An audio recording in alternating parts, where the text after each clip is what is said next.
But I reached this was another epiphany I had right about 15. And it was a bad one, but I realized, I looked at all my high school teachers, and I realized because life is meaningless, you can do nothing to me. That's the epiphany I had. You can do nothing to me. You can give me detention, of which I will not go. That will lead to a suspension, of which I will enjoy. There is literally nothing you can do to me. You have no authority over me. And that just, even though it seemed like this great epiphany at the time to a 15-year-old, it just led to more death in my life.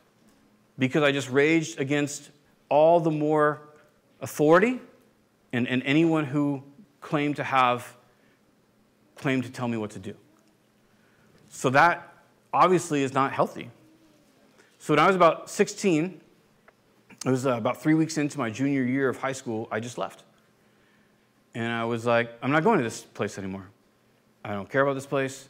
And I kind of reached this place where it probably wasn't truly genuine, but in my mind, I was probably deceiving myself. I thought, I really don't care. My parents can kick me out. I can be homeless. I really don't care. I had, at that point, at 16, I bought myself for $170 a 1966 Chevy van, and I was perfectly content to drive around and live in it. It had a couch in the back, right? It was every father's nightmare. So I had this van, and I came home, and I told my parents, I'm not going to school on Monday. I'm done. And they said, well, if you're going to live in our house, then you need to find something. You got to get work. You got to do something. So I had a job at the time as a dishwasher at an ice cream shop. And so I just kept going to that, and then I was able to go to some junior college, right? And I started taking classes there. Meanwhile, the anger and all these things, they keep going. Now, the auto shop class at the high school I went to, it was very interesting because it was like a community integrated class. So anyone in the community could take the auto shop class with high school kids, which looking back, you're like, doesn't seem like a good plan, but that's how it works. So I kept going to high school. Or I kept going to that particular class. And the teacher of that class, his name was Jeff Lemkuhl, he had a Bible on his desk. And I was a hopeless, angry, acting out individual. And so I asked him one day, because I knew my grandparents, they were all into Jesus, which I didn't really understand. And I knew that James Hong and his family, that they were really into Jesus, and I didn't really understand. And he didn't understand why he was either, to be honest, at that point. And so I asked him, I'm like, why do you have the Bible? Like, what do you do with that? And so we just talked. He talked about the gospel, Christ dying, raising from the dead. We'll talk more about that. And he shared like all these things to me, and I thought, wow, that sounds pretty good. That sounds pretty incredible, because I knew I was messed up inside. I knew that my inside was not good. And so he was like, hey, do you want to receive Jesus? And I was like, no, I do not. I appreciate the offer. He's like, will you take a Bible? It's like, okay, sure, give me this giant book with a lot of words and no pictures. I'm sure I'll get right to that as a 15-year-old guy, right? So I get the Bible, and I'm like, okay, whatever. But I kept going. So the funny thing was, he did a Bible study. And so I don't even know how it worked out. It might have been when I was still in high school, but this good-looking girl invited me to the Bible study. So I was like, yes, I will go to this Bible study. I am all in on this plan. What do you do at Bible study? Hopefully sit next to each other. It's just like, so I went to the Bible study. It really intrigued me. These Pharisee guys and why they're ticked at Jesus, all these different things, and we talked about it. And so it was fascinating to me. And then, so she invites me to, hey, we're doing this. It was called a gospel campaign. So I'm from California, San Luis Obispo, California. And California has this kind of rare ability. You can have outdoor events there. Yeah, it's wild. There are times in California where it won't rain for like a week. Yeah, it's incredible. So anyway, they had an outdoor event with not being nervous.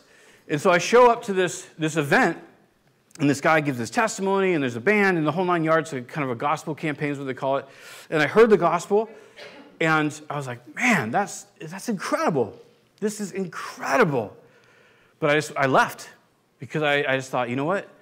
I cannot tell God I'll be good now.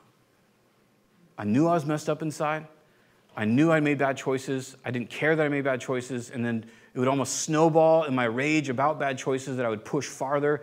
It was just destruction everywhere I looked in my life. So I came back the next night, and I heard the gospel again, and I thought, dang, this sounds amazing. Forgiveness of sins through the blood of God's Son, because he loves me. Like this, it was so drawing to me. I was so into it. And so this guy, he came up to me afterwards. Brian Little was his name. And the cool thing about Brian Little, not cool, but one of the things that stands out to me, he was about 30-something years old. I can't remember what his affliction was, but he looked like he was like 65. And he kind of came up to me, this 16-year-old kid just looking like, you probably don't want to talk to me. And he says, what do you think about what you heard? And I said, well, it sounds great. And he goes, really? Do you want to receive Jesus? I'm like, no. No, I do not. And he says, why? What would stop you? I said, because I can't tell God I'll be a good boy now, because I won't. Because I know who I am on the inside, and I know that I am not what God wants. And he explained something to me. He said, no, you're completely misunderstanding Christianity. You're completely misunderstanding what the cross is. He said, what you don't understand is that the cross is forgiveness for what you've done, not a beckon to do better, not a beckon to try harder. It's a forgiveness for what you've done, and then an empowering, because God puts his Spirit inside of you, and he works with you. And the things that you begin to do with God as you walk with God, you want to do, because he changes your heart on the inside.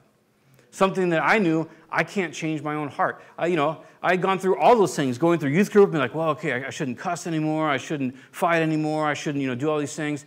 And those were like ingrained in me. In high school, my buddies and I, we were really into hot rods. So my buddy had a 56 Chevy two-door Bel Air. I had a 46 Plymouth. It was nice, subframed, 69 Dodge Dart, so I had front disc, power steering, the whole nine. And so literally all my buddies and all we did, we ate pizza, looked for fights, and tried to pick up on girls. I'll let you guess which two of those actually succeeded, usually. But so this idea of not being this person anymore was like, I couldn't believe it. So he said, no, that's what happens. So I said, sure, you know what? Yeah. I'll receive, I want Jesus, because I want to be different on the inside. Didn't mean and at that point, it didn't mean I didn't want to fight anymore. It didn't mean I started to loathe violence. None of that happened, actually. I just got saved. And it was a moment in my life, it was like, October 10th, 1992. It was a moment in my life that I knew something was changed in me. It was amazing.